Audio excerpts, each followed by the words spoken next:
Kerajaan 1000 tahun dalam Wahyu 20, kerajaan 1000 tahun atau milenium adalah periode pemerintahan Kristus di bumi yang disebutkan dalam kitab Wahyu pasal 20 pasal 6. Pandangan tentang kerajaan ini bervariasi tentang teologi Kristen, tetapi ada beberapa elemen utama yang dibahas dalam kitab Wahyu ini. Yang pertama adalah model pemerintahan Yesus di bumi dalam kerajaan 1000 tahun.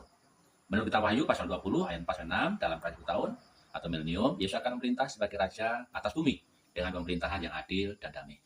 Jadi saya meyakini bahwa kerajaan 1000 tahun itu adalah bentuk pemerintahan secara fisik di bumi, bukan kiasan atau rohani. Nah, jadi pemerintahan Yesus di bumi itu pertama adalah Kristus sebagai raja. Yesus akan memerintah sebagai raja di bumi, itu terdapat dalam kitab Yesaya 9 ayat 6 sampai 7. Demikian juga kitab Zakaria pasalnya 14:9. Yang kedua, ada orang kudus akan memerintah bersama Yesus. Ya, orang-orang yang telah mati, ya, syahid, ya, dan bangkit dalam kebangkitan pertama akan memerintah bersama Yesus di bumi dalam kerajaan tahun, yaitu kitab Wahyu pasal 24. Yang ketiga adalah pemerintahan damai.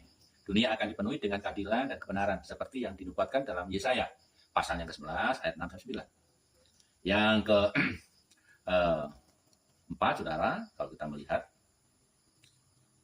setan dibelenggu. Ya, setan dibelenggu selama 1000 tahun. Setan akan diikat dan tidak bisa menyesatkan bangsa-bangsa.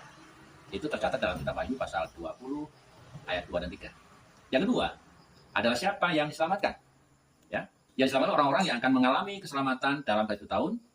Yang pertama adalah orang-orang kudus yang mengalami kebangkitan pertama.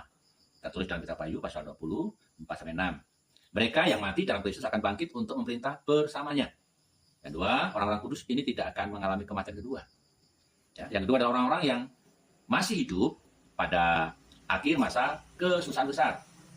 Ya, mereka yang bertahan dalam iman kepada Kristus akan masuk ke dalam kerajaannya, yaitu kerajaan tahun, tertulis dalam kitab Matius pasal 25 ayat 3 sampai 46. Yang kedua adalah mereka akan hidup di bawah pemerintahan Kristus di bumi. Ya.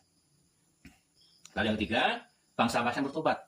Ada indikasi bahwa beberapa orang dari bangsa non-Yahudi ya, akan tetap hidup dan masuk ke dalam pemerintahan Yesus, tetapi dengan tunduk dan tentang pada kedaulatannya. Yesaya pasal 2 ayat 4. Ya, jadi nanti semua lutut akan bertelut, semua mulut akan mengakui bahwa Yesus adalah Tuhan. Itu pada masa kerajaan 1000 tahun, di mana Yesus sebagai raja, ya, yang perintah dengan segala keadilan dan kebenarannya. Nah, saudara, lalu nasib iblis dan pengikutnya. Pertama, ya, setan dibelenggu, tercatat dalam Wahyu pasal 20 ayat 1-3. Selama 1000 tahun, setan tidak bisa menyesatkan bangsa-bangsa. Ini menciptakan suatu periode damai dan pemberian Kristus yang adil. Yang kedua, setan dilepaskan pada Wahyu pasal 27-9. Setelah 1000 tahun, setan dilepaskan sebentar untuk menyesatkan bangsa-bangsa lagi. Ia akan mengumpulkan pasukannya untuk melawan Kristus dalam perang terakhir Gog dan Magog. Yang ketiga, setan dibuang ke lautan api. Tercatat dalam kitab Wahyu pasal 20 ayat 10. Setelah kekalahan terakhir, setan dilemparkan ke dalam lautan api dan belerang, tempat penyiksaan kekal. Ya, ia akan dihukum bersama antikris dan nabi palsu yang sebelumnya sudah dilemparkan ke sana.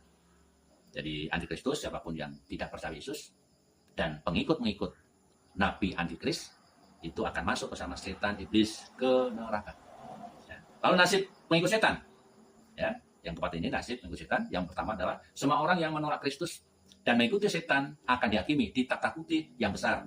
Itu dalam Wahyu pasal 20 ayat 11-15. Mereka juga akan mengalami kematian kedua dan masuk ke dalam lautan api. Jadi orang yang nggak percaya pada Yesus, dia akan mengalami kematian yang kedua. Setelah 1000 tahun, kalau mereka sudah mati dibangkitkan, ya, diadili, bukan masuk ke neraka, dibangkitkan karena namanya tidak tercatat dalam kehidupan dan dia pengikut setan iblis, maka dia dimasukkan ke neraka kekal selama-lamanya. Nah, saudara, bicara tentang kematian pertama kedua, saya coba ingin jelaskan, ya, tentang kematian pertama. Ya, siapa yang mati dalam kematian pertama? Adalah kematian fisik jasmani yang dialami semua manusia akibat dosa. Roma 5:12. Demikian juga bicara tentang siapa yang mengalaminya, semua manusia kecuali mereka yang diubah, ya, saat kedatangan Yesus. 1 Korintus 15 ayat 51-2. Jadi yang mengalami kematian, ya, tidak semua orang. Lalu yang kedua, saudara, kematian kedua, hukuman kekal di lautan